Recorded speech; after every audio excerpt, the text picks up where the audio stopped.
October 30th, 1948. Negative and positive emotions. Work idea. In order to get in touch with higher centers, it is necessary to destroy all negative emotions. Negative emotions shut the door, as it were, to these higher centers. Commentary. If we knew what we lost by continually enjoying negative emotions, we should be horrified.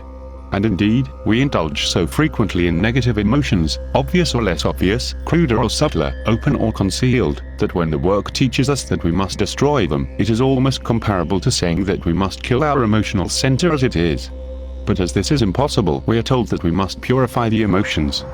Understand that purification of the emotions in the work sense entails the observation of and separation from negative emotions. It is part of the necessary daily work on oneself, that is, the first line of work. It is not something you do for a day or so, and then imagine you know all about that, but something you have to do all your life, at least until right crystallization can occur.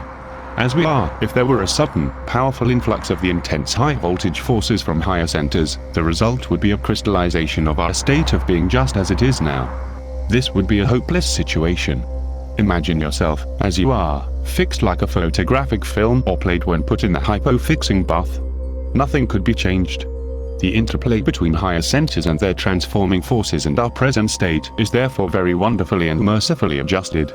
A man is not allowed to perceive inwardly and understand more than he can bear usefully. He is, as it were, gradually led to see, after a time, a little more about his state, his level of being, and why he should not behave or talk as he does in his mechanical state. If he could be transformed into a new being by the high voltages of higher centers, then the whole plot and plan of creating man as a self-developing organism would be rendered null nihil nothing. Here comes in a source of much negative thinking, namely, why, if there is a God or a conscious circle of humanity, are we not helped straight away? Come, let us be patient with our tiny minds that get everything wrong. The reason why we cannot be changed into marvelous beings is that we have to earn it. Here is a person full of negative emotions. He complains about everything and turns every event into a source of being negative. He argues, if there is a God, why does he not make everything lovely and satisfactory to me? What is the answer? This person has got to work on himself. Why?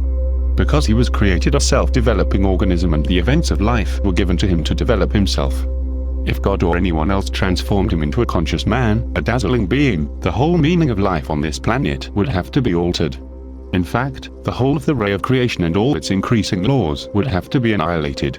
Now understand, we are born as self-developing organisms as an experiment from the laboratory of the sun. The work says that if this recent experiment is a failure, man will be swept away, made very small, like ants or bees, and another experiment in a self-developing organism made on Earth. In this connection, this deep source of negative emotion, there is the usual remark, if there is a God, why does he let things happen like war, etc.? What is the work answer? The work answer is that man's level of being attracts his life. Wars, cruelty, horrors occur because man is at the level of being that attracts such things. Now listen carefully. It is man and his level of being that is the cause of all such things, and as long as man does not try to awaken and develop himself, such things will continue inevitably. I mean, man will attract them. We are made of self-developing organisms, that is, we can work on ourselves, and we can change our being individually. If we all changed, wars would cease. Study your being. You will find that it is governed by negative emotions in the long run. As long as that is the case, you cannot receive help from a higher level, that is, from higher centers. If we are created as self-developing organisms and make no attempt to use this freedom, why blame God for not interfering? How could you be a self-developing organism if all the time you were interfered with? Do you see, therefore, that in the purification of the emotional center, which is necessary for contact with higher centers which represent in us the conscious circle of humanity and seek continually to help us, if we could only listen, we must get a right form of thinking, a right mental idea, and so a right attitude as to why things are as they are on this earth. Gurdjieff, when once asked if wars could be stopped, said, yes. But man must change himself so that certain vibrations do not make him violent. Wars are not caused by man. The sources are extraterrestrial, such as two planets crossing each other and causing a tension, a certain vibration. Mechanical mankind translates this vibration into violent emotions, and so war results. If man became more conscious, he might, instead, receive energy in the form of increased consciousness from these vibrations. Now, to return briefly to the title of this note, namely, negative and positive emotions. All positive emotions come from higher centers, and that is why we have to work on negative emotions. Their quality is such that they have no opposites in them. That is, they are third force, or, as the Gospels say, Holy Spirit.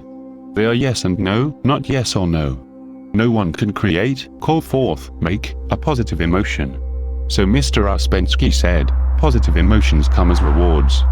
That is, if you have privately, solitarily, and in the loneliness not of your negative self but your own spirit, made a decision, to work on yourself as regards some source of negative emotion, if you, all alone, in this solitary place in yourself, full of the integrity of your most real I, have made a decision, not to identify or feed a particular negative emotion, if, in short, you have shut the door and entered into yourself, as it is said in Matthew, enter into thine inner chamber, and having shut thy door, pray to thy Father, which is in secret. Then, your Father, which seeth in secret, will reward you. Verse 6.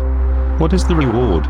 You will taste positive emotion for a brief moment, something blessed that is, filled with such bliss that nothing of human love-hate emotions can be compared with it. What we regard as positive emotions, feeling fine, feeling fit, and on top of the world, self-admiration, etc., can turn in a moment into negative emotion. Such emotions, such pleasant emotions, are not positive emotions. These never change into their opposites, but visit us and then withdraw. But unless we really value this work on negative states, struggle not to believe them, clear the Aegean stables of the dung of negative states, erect the God in ourselves, the individual spirit, to fight as Hercules, who cleaned the stables with the river of truth, then indeed we are cut off from all inner help and all the deep background that higher centers can begin to give, once we build up and make the intermediary receptive instrument. False personality will prevent this. All humanity could be helped if they made this receptive intermediary apparatus in their minds and hearts. Yes, but this would, amongst other things, make false personality and all its spurious values so passive, so weak, that its influence would be negligible. Let me remind you that when my wife and I went to Gurdjieff's Institute in France, we were told, personality here has scarcely any right to exist. Well, reflect on all this for yourselves.